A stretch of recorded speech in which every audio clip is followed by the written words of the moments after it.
दोस्तों नमस्कार। दोस्तों आपका फिर से एक बार हमारे यूट्यूब चैनल में बहुत बहुत स्वागत है। दोस्तों, रावण ने भगवान राम से दक्षिणा में क्या मांगा कि राम दंग रह गए। रावण ने दक्षिणा क्यों मांगी, इसके पीछे क्या कारण था। यह वीडियो आश्चर्यजनक और ज्ञान से भरपूर है। यह घटना उस समय की है जब भगवान राम लंका पर विजय प्राप्त करने की तैयारी कर रहे थे। इसे पूरा करने के लिए उन्हें भगवान शिव के आशीर्वाद की आवश्यकता थी। शिवलिंग की स्थापना के अनुष्ठान के लिए भगवान राम को एक आचार्य, जिसे हम पुजारी भी कहते हैं, की आवश्यकता थी, जो कि शिव भक्त भी होना चाहिए और विष्णु भक्त, दोनों में पारंगत होना चाहिए। भगवान राम ने अपने बुद्धिमान साथी जामवंत से यह आवश्यकता साझा की। राम ने पूछा, जामवंत, मैं शिव जी की पूजा करना चाहता हूँ और शिवलिंग स्थापित करना चाहता हूँ, लेकिन इसके लिए मुझे एक ऐसे आचार्य की आवश्यकता है जो शिव भक्त और विष्णु भक्त दोनों धर्मों में पारंगत हो। क्या कोई ऐसा आचार्य उपलब्ध है? जामवंत ने उत्तर दिया, भगवान, इस जंगल में केवल पेड़, जानवर और आदिवासी लोग हैं। वे ऐसा आचार्य के बारे में कैसे जान सकते हैं, लेकिन एक आचार्य अवश्य है। और फिर एक उल्लेखनीय बात हुई, यह आचार्य मिल गया। इस आचार्य ने सभी अनुष्ठान बड़ी सटीकता से किए, जिससे राम की लंका का सफल विजय संभव हो सका। लेकिन यही आचार्य कौन था और उसने भगवान राम से कौन सी अनोखी दक्षिणा मांगी थी? जब भगवान राम ने रामेश्वर में शिवलिंग स्थापित करने का फैसला किया तो आचार्य के रूप में कार्य करने के लिए किसी और को नहीं बल्कि स्वयं रावण को निमंत्रण भेजा गया। रावण ने निमंत्रण स्वीकार कर लिया और अनुष्ठान के लिए मुख्य पुजारी बन गया।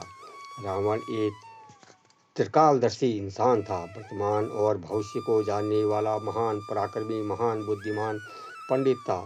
वह जानता था कि भगवान राम के हाथों उसकी मृत्यु पूर्व निर्धारित है। वह दक्षिणा के रूप में कुछ भी मांग सकता था, लेकिन उसने ऐसा क्या मांगा जिससे सभी आश्चर्यचकित रह गए।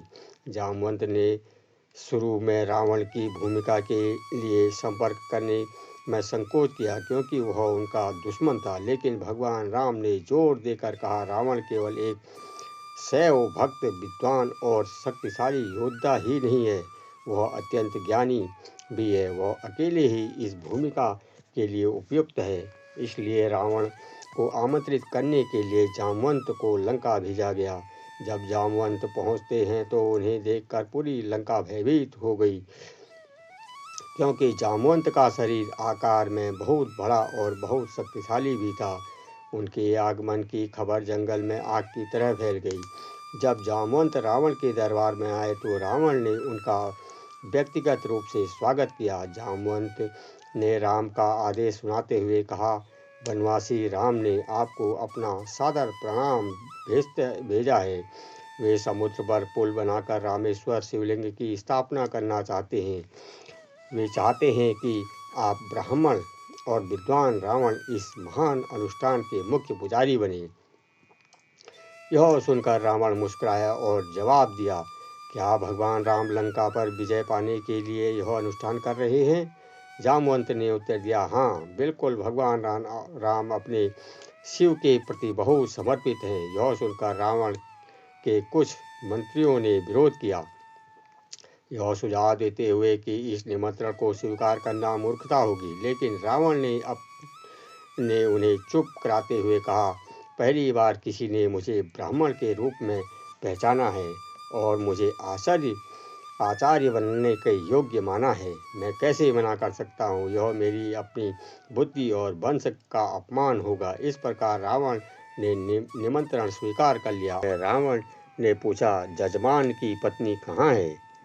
उसे उसके उचित स्थान पर बैठाया जाना चाहिए। भगवान राम ने सिर झुकाकर विनम्रतापूर्वक उत्तर दिया, आचार्य, यदि जजमान अपनी पत्नी को लाने में असमर्थ है तो क्या आचार्य किसी अन्य विकल्प के साथ अनुष्ठान कर सकते हैं? रावण ने उत्तर दिया, विकल्प तभी संभव है जब मुख्य विकल्प उपलब्ध न हो, क्योंकि आप अविवाहित विदुर या सन्यासी नहीं है, इसलिए आप अपनी पत्नी के बिना यह अनुष्ठान नहीं कर सकते। इस पर रावण स्वयं अशोक वाटिका गया और सीता को सूचित किया, राम इस अनुष्ठान को करना चाहते हैं और उन्हें मुझे आचार्य के रूप में आमंत्रित किया है। एक यजमान अपनी पत्नी के बिना अनुष्ठान पूरा नहीं कर सकता। आपको अनुष्ठान स्थान पर मेरे साथ चलना होगा। सीता ने हाथ जोड़कर यह आदेश स्वीकार किया और रामेश्वर चली गई। रावण की देख में सभी अनुष्ठान सावधानी पूर्वक किए गए। जब शिवलिंग की स्थापना का समय आया तो हनुमान को कैलाश पर्वत से शिवलिंग लाने के लिए भेजा गया। हालांकि उन्हें देरी हो गई, लेकिन रावण ने निर्देश दिया, अनुष्ठान में देरी नहीं होनी चाहिए। सीता को रेत में शिवलिंग बनाना चाहिए। इस प्रकार सीता ने अपने हाथों से इस शिवलिंग को बनाया और रावण ने विधिपूर्वक उसकी पूजा अर्चना की। राम ने इस शिवलिंग की स्थापना की अनुष्ठान पूर्वक के साथ पूरा हुआ। अनुष्ठान के अंत में भगवान राम ने रावण से पूछा, आचार्य, आपने हमारे लिए अनुष्ठान पूरा कर लिया है, आप क्या दक्षिणा चाहते हैं? रावण ने मुस्कुराते हुए उत्तर दिया, लंका का राजा धन, वैभव, संपत्ति बहुत कुछ नहीं चाहता। मेरे पास वह सब कुछ है जिसकी मुझे आवश्यकता है। राम ने जोर देकर कहा, मैं रघुवंशी हूँ और मेरे वंश में हमेशा आचार्य की अनुरोध को पूरा करना होता है, कृपया अपनी दक्षिणा मांगे। रावण ने तब यह एक अप्रत्याशित अनुरोध किया, यजमान, जब मैं अपनी मृत्यु शैया पर हूँ तो आप मेरे पास अवश्य उपस्थित रहें। भगवान राम ने इस अनुरोध को गंभीरता से स्वीकार किया। अपने वचन के अनुसार जब रावण युद्ध के मैदान में मर रहा था तो भगवान राम उनके पास आए और पूछा, आचार्य, क्या आपके पास बताने के लिए कुछ अंतिम ज्ञान है? रावण ने अंतिम सांसों में राजनीतिक, शासन और जीवन की नाश्वरता के बारे में गहन ज्ञान साझा किया। इस प्रकार अपनी अंतिम क्षणों में भी रावण ने भगवान राम के लिए एक शिक्षक की भूमिका निभाई। इतिहास की दृढ़ यह क्षण रावण की महानता को दर्शाता है। न केवल एक योद्धा के रूप में बल्कि एक विद्वान और भगवान शिव के भक्त के रूप में भी। रामेश्वर मंदिर में ऐसा माना जाता है कि भगवान राम ने रावण के मार्गदर्शन में ज्योतिर्लिंग की स्थापना की थी। हालांकि यह कहानी वाल्मीकि रामायण या तुलसी रामायण, कृत रामायण में उपस्थित है। तो दोस्तों, यह थी आज की वीडियो। आपको कैसी लगी हमें कमेंट बॉक्स में ज़रूर बताइए। अगर आपको यह वीडियो पसंद आई हो तो इसे लाइक करें और चैनल को सब्सक्राइब करें। और अंत में लेते हैं आपसे विदा। जय सिया राम, हर हर महादेव।